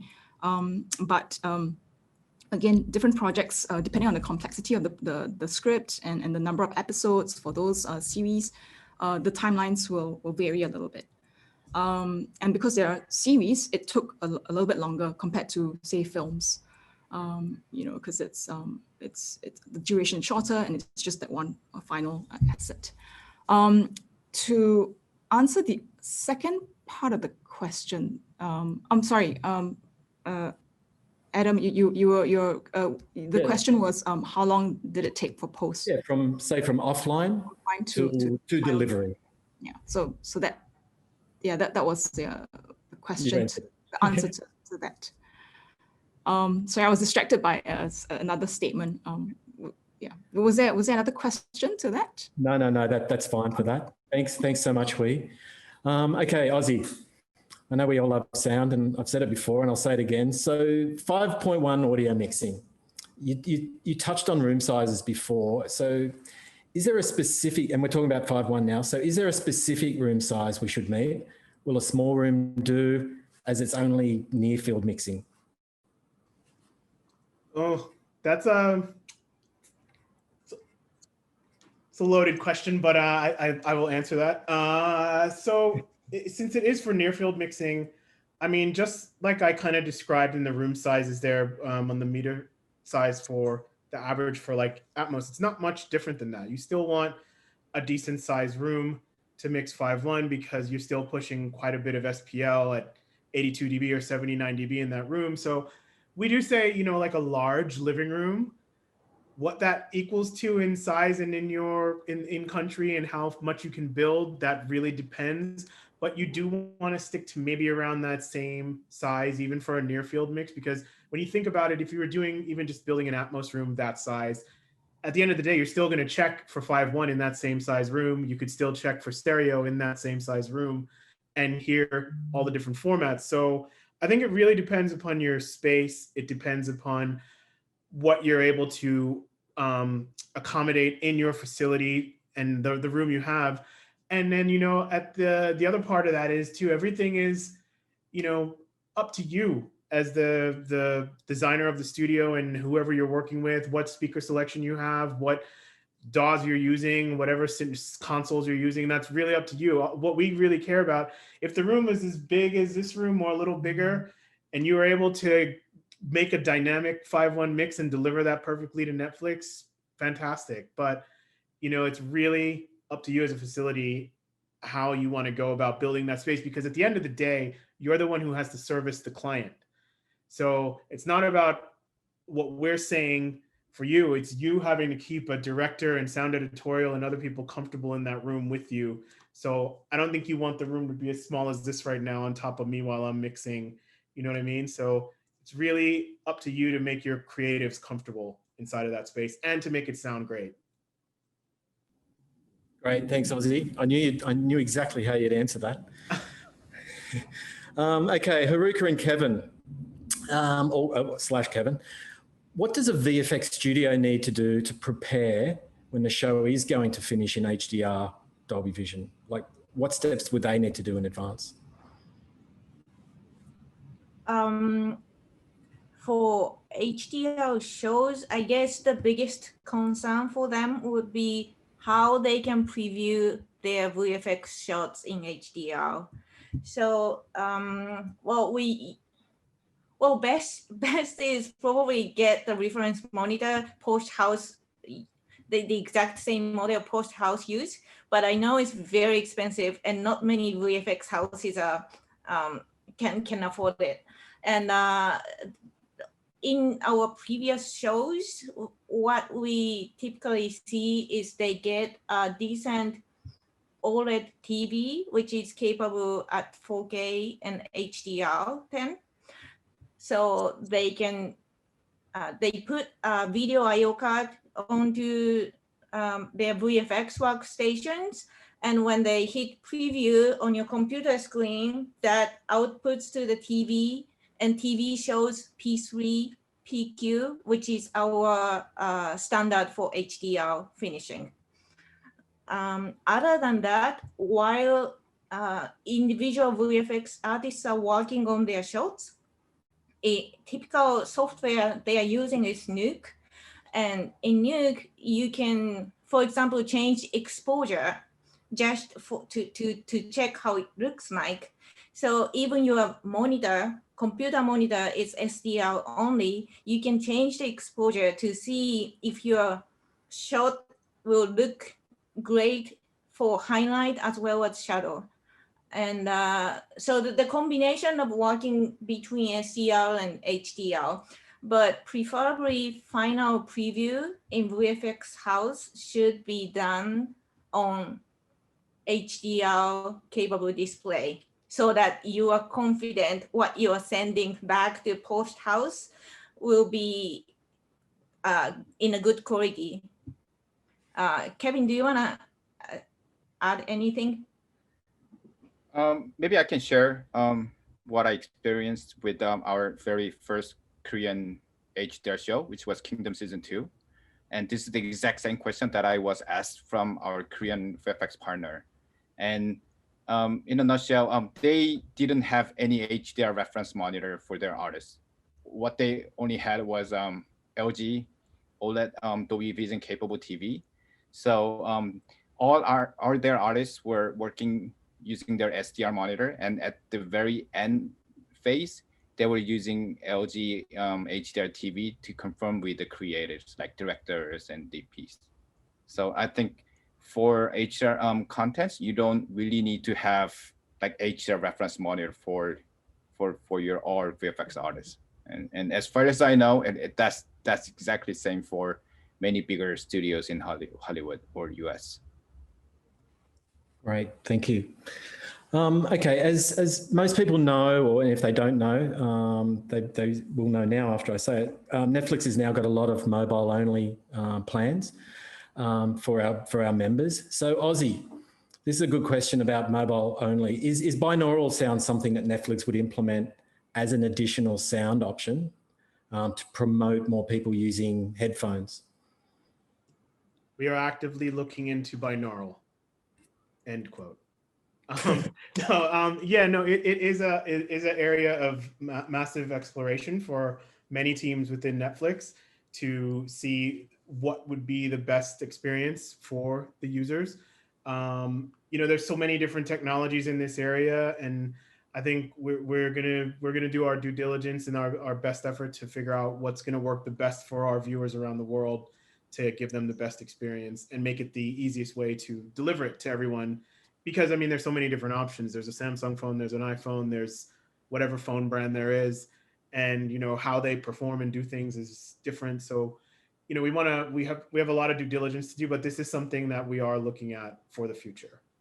Great. So in short, watch this space and wait for more. Thanks, Ozzy.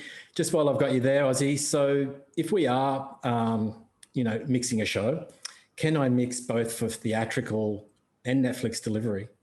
What do I need to do in order to deliver both? Oh, that's a good one. Well, that really depends on the show.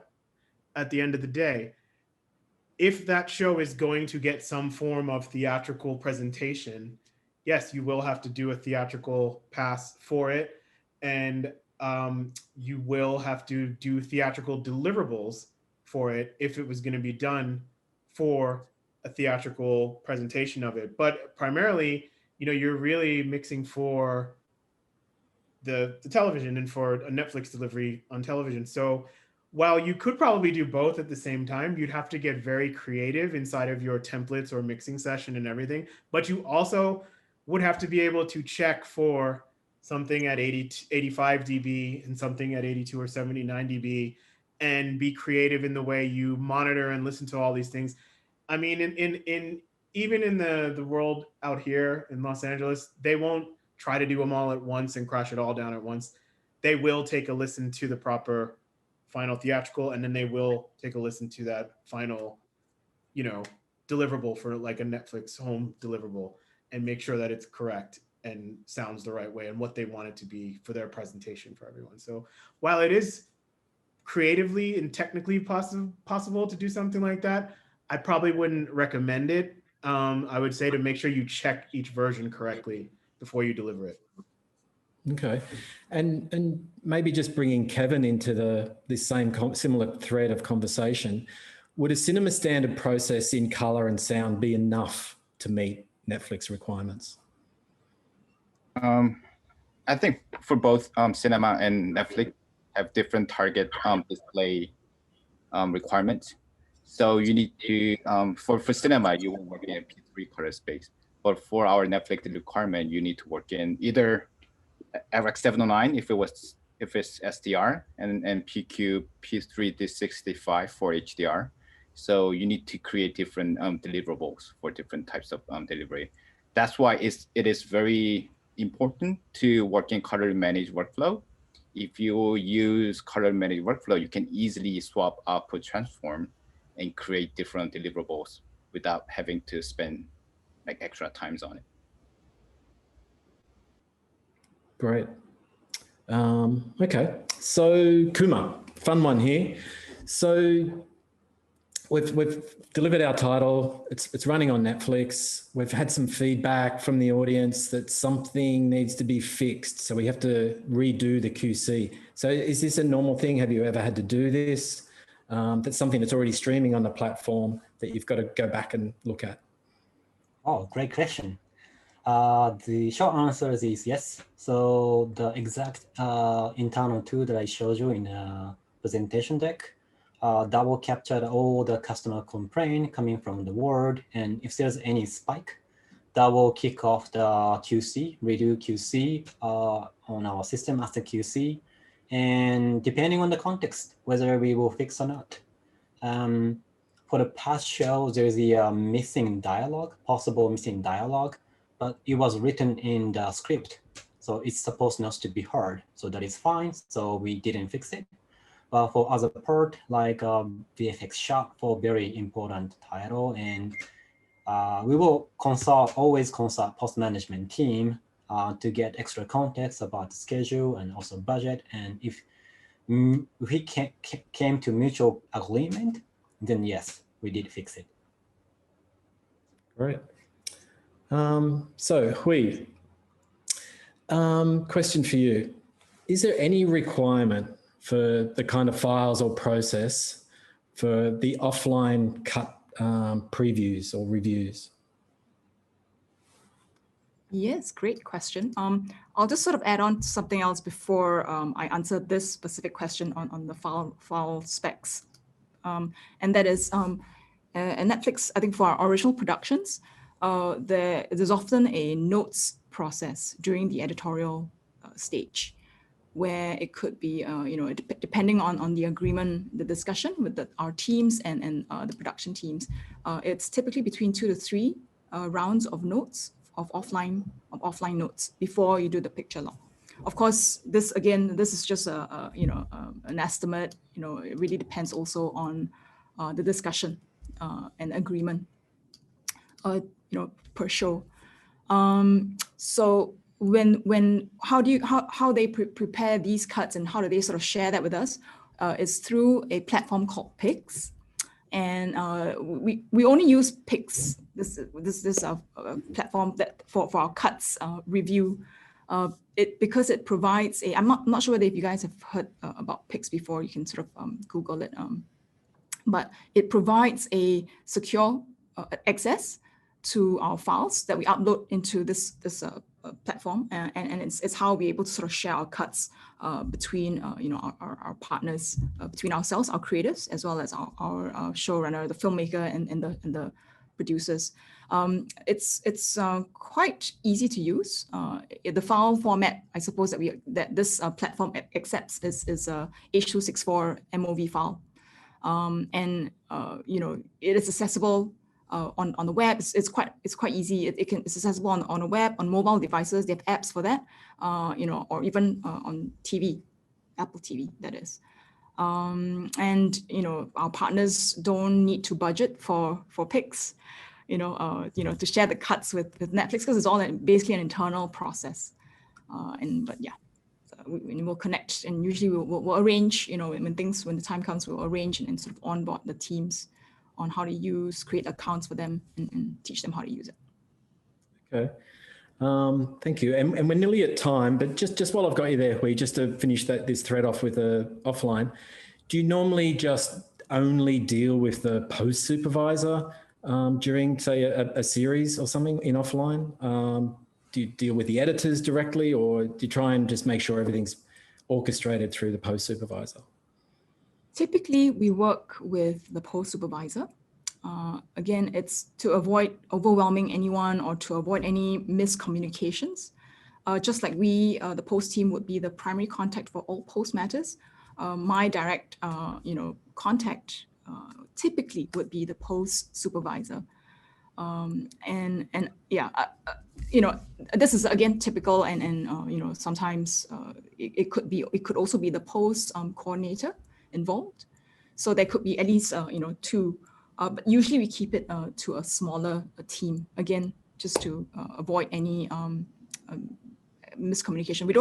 We don't talk to the editors directly.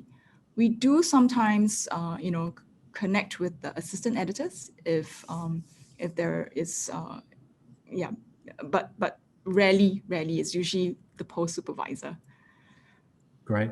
Okay, thank you, Hui. And I'd just like to take this opportunity to thank everyone in the Dream Team panelists today for the Q&A session, as well as your presentations. They were extremely enjoyable, and I hope everyone got something out of that. So thank you again for joining us for our Introduction to Netflix post-virtual event. Don't worry, just as a reminder, we will be sharing the slides with you after the event for your reference. And if there are any other questions that we didn't get to, we'll try and answer those as well. So thank you again for participating in today's session, and please enjoy the rest of your day.